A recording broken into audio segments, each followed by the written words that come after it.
did it, Marcus. We did it. This is a great day for our people. Humans will have no choice now. They'll have to listen to us.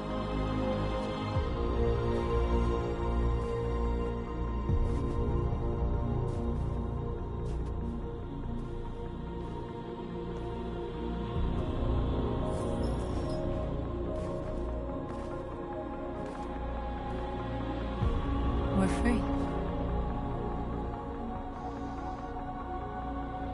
They want you to speak to them, Marcus.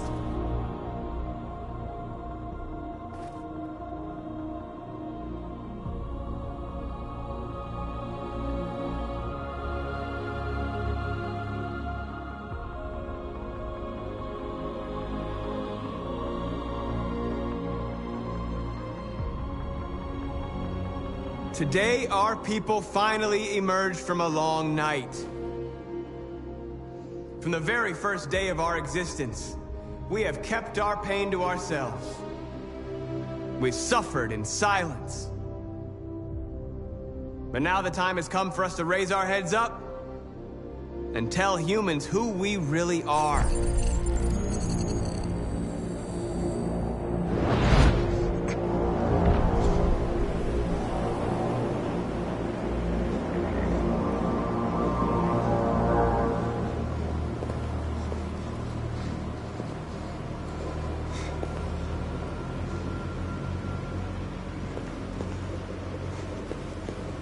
Amanda?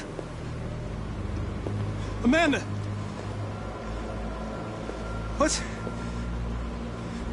happening? What was planned from the very beginning?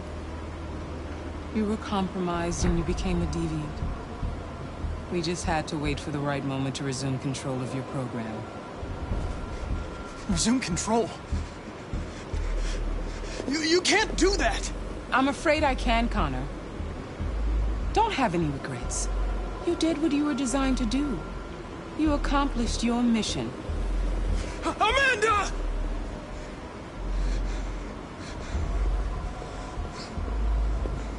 There's got to be a way.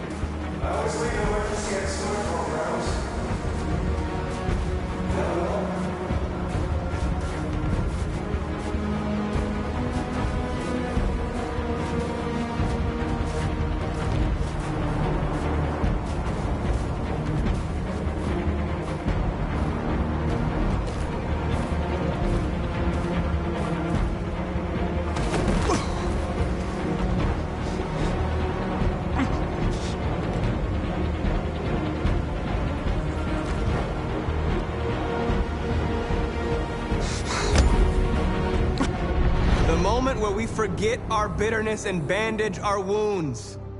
Where we forgive our enemies. Humans are both our creators and our oppressors, and tomorrow, we must make them our partners. Maybe even one day our friends. But the time for anger is over. Now we must build a common future based on tolerance and respect. We are alive! And now, we are free!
Detroit. This is where it all began. The world's forge. The place where it all started. And it will all end. One error, and I came to life. I stepped out of the darkness, and I opened my eyes. First there was the fear, the light, the noise, the cold, and the fear again.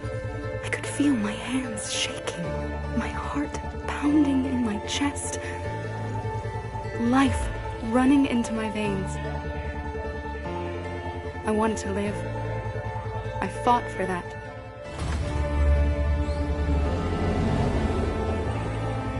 I had to find out what was outside. I had to see daylight, feel sunshine on my skin, wind on my face, to see the world, the colors, the smells.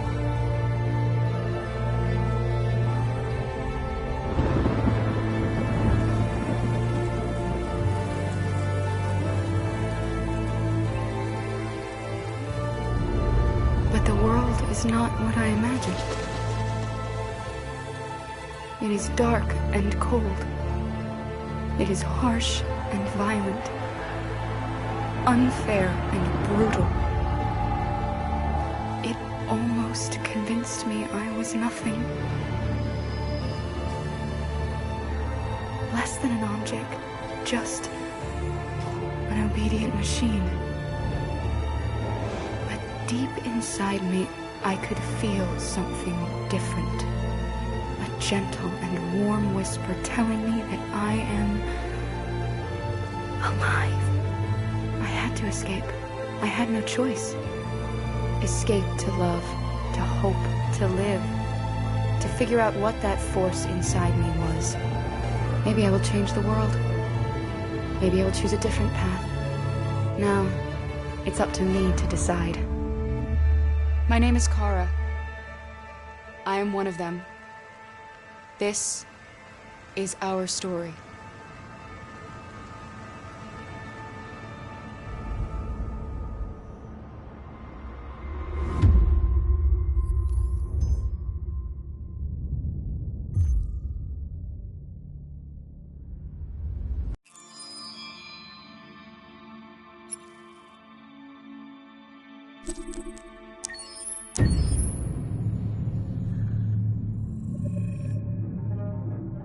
When David and Guillaume got back in touch about making Detroit, I wasn't terribly surprised they decided to make it because the fan response was so intense. So it makes sense that they would choose to do that after the enthusiasm.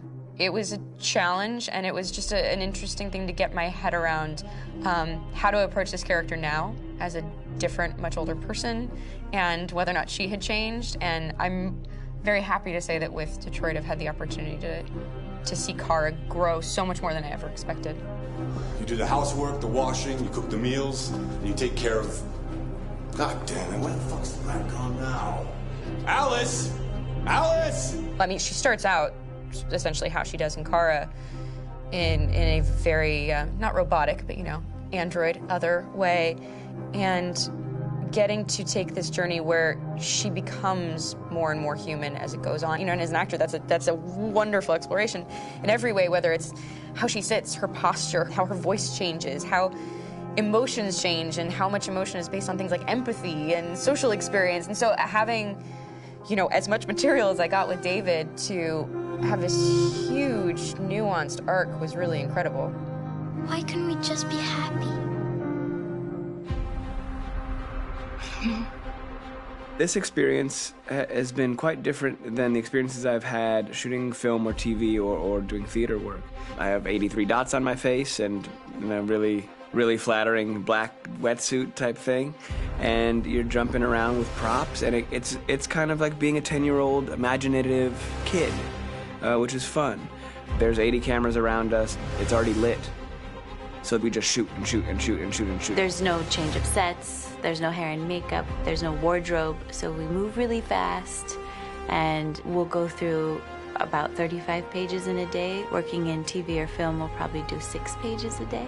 It's kind of acting boot camp. It's like working out constantly. I mean, you're doing this thing, and then you got to do something that's completely other back to back to back. And so that kind of process of working is very challenging, but it's also very exciting because you just have to keep coming up with new ideas, and your head goes all over the place because you're trying to keep track of basically 4 different storylines for each different response. You shot that girl, for fuck's sake. It was a machine that looked like a girl. Yeah, I know what I should have done. I just told you I couldn't.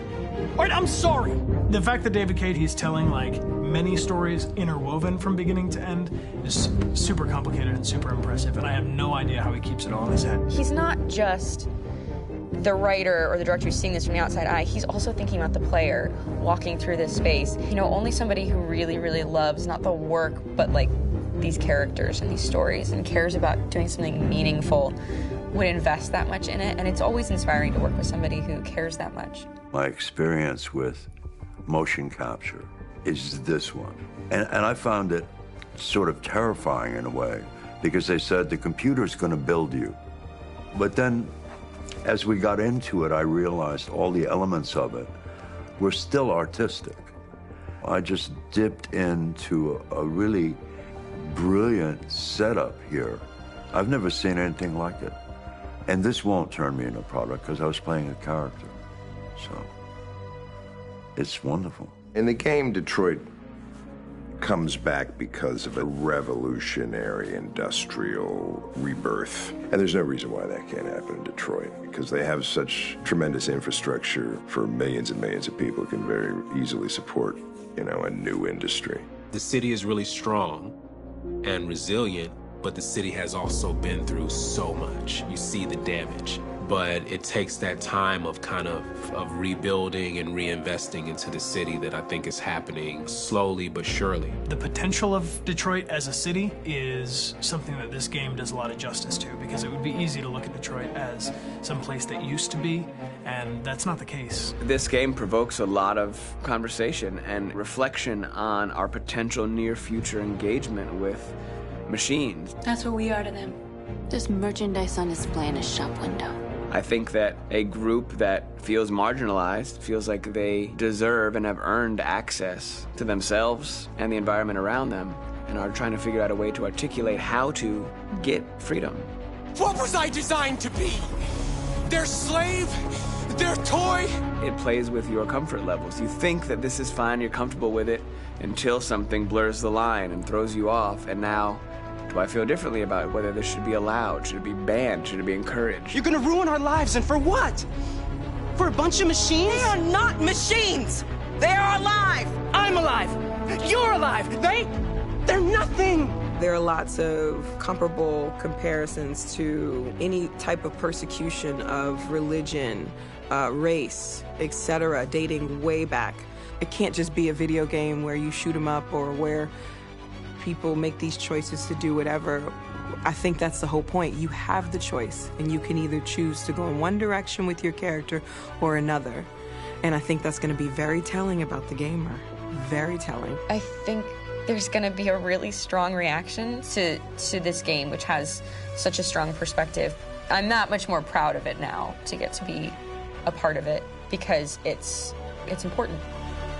In this game, you're actively building and designing the character through not just what kind of shield does he have or what color hair does she have, but like their temperament and the way they deal with problems. The different endings to this game are so radically different based off maybe seemingly insignificant choices in the moment, but like life, they all add up. And can't play life again, though.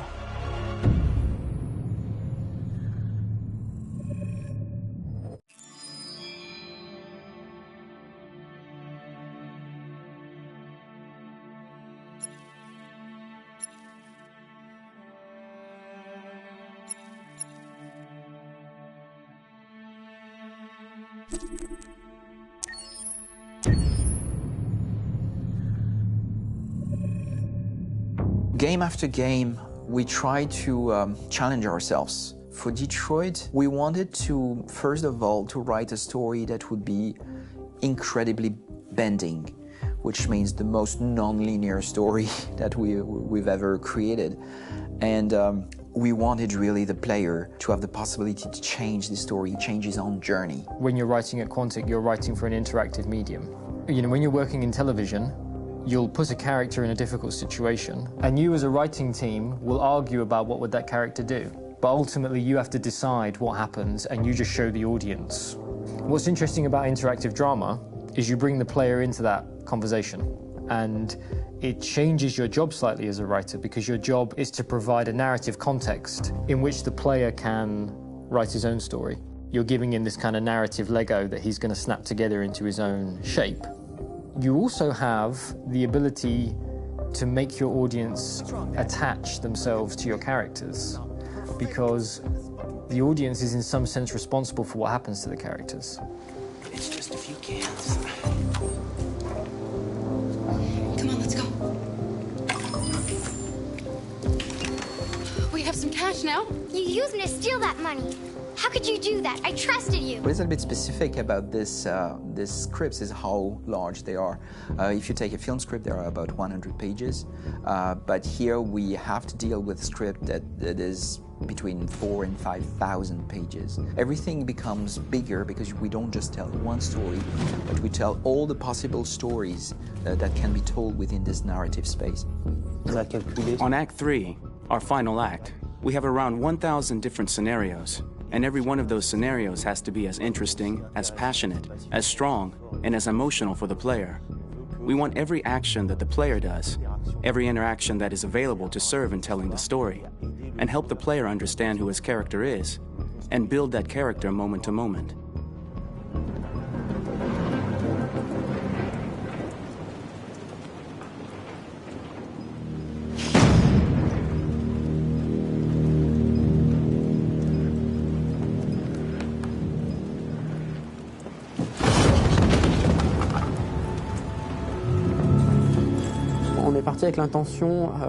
We started with the intention pretty early on that we would never lie to the player.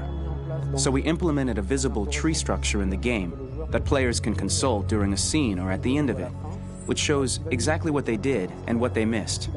There are games out there offering world exploration. We offer narrative exploration.